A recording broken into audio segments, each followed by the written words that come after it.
اور ان کے اجتماع سے ہفتوں پہلے پہنچ کر گلی گلی محلہ محلہ مسجد مسجد آپ نے لوگوں کو حق کی طرف راغب کرنا شروع کیا، اور حضرت کے جانے کا یہ اثر ہوا، لوگوں میں یہ اثر ہوا کہ جس پروگرام کے لیے وہ اپنے آپ کو تیار کر چکے تھے، پورے انڈیا میں پرچار اور پرسار ہو چکا تھا، وہ پروگرام ان کو کینسل کرنا پڑا حضور عید الاسلام کی خطابت کی وجہ سے۔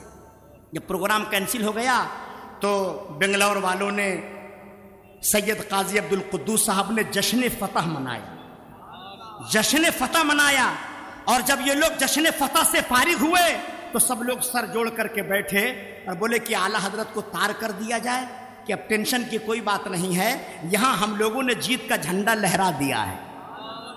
یہ لوگ تار کرنا چاہ رہے تھے، غور فرمائیے گا، بہت دھیان دیجیے گا، یہ لوگ وہاں کے اخبار، وہاں کی خبر کو اعلیٰ حضرت تک پہنچانا چاہ رہے تھے، ابھی تار کیے نہیں تھے، کرنے کی پلاننگ چل رہی تھی، اتنے میں بریلی سے اعلیٰ حضرت کا تار آ گیا، اور اسی تار میں اعلیٰ حضرت نے لکھا تھا، اے بنگلور والو تمہیں جیت مبارک ہو، اور اے عبدالسلام تمہیں بیٹا مبارک ہو۔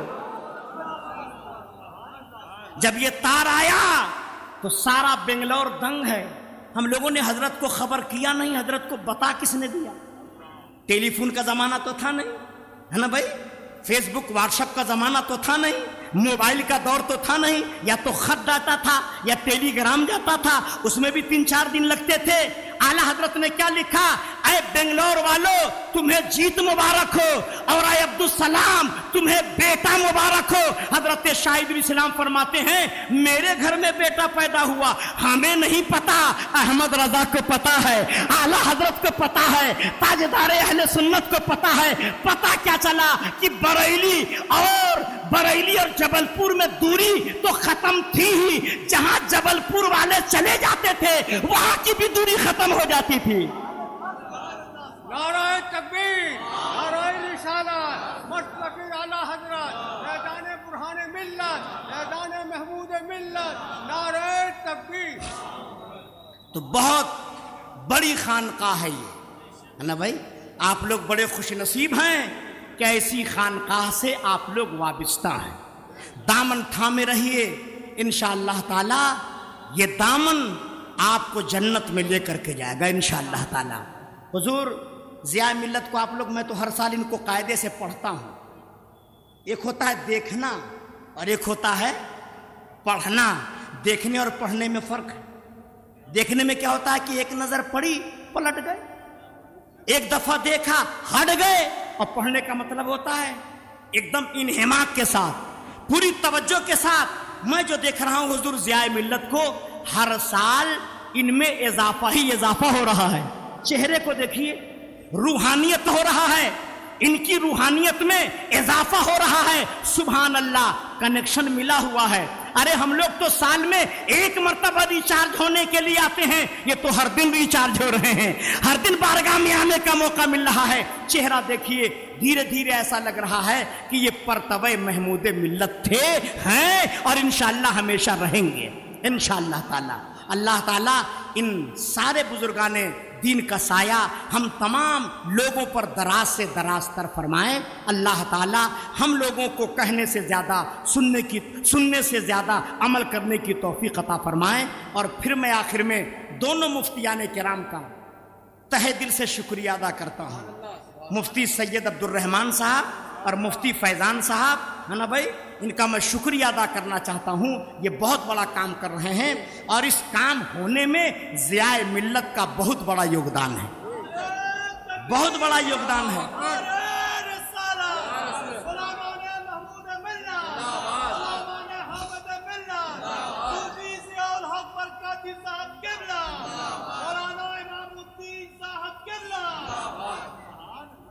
عاقبت برہان کی فیض رضا سے بن گئی، عاقبت برہان کی فیض رضا سے بن گئی، ہے یہی اپنا وسیلہ بس خدا کے سامنے۔ وما علینا الا البلاغ۔ السلام علیکم ورحمۃ اللہ۔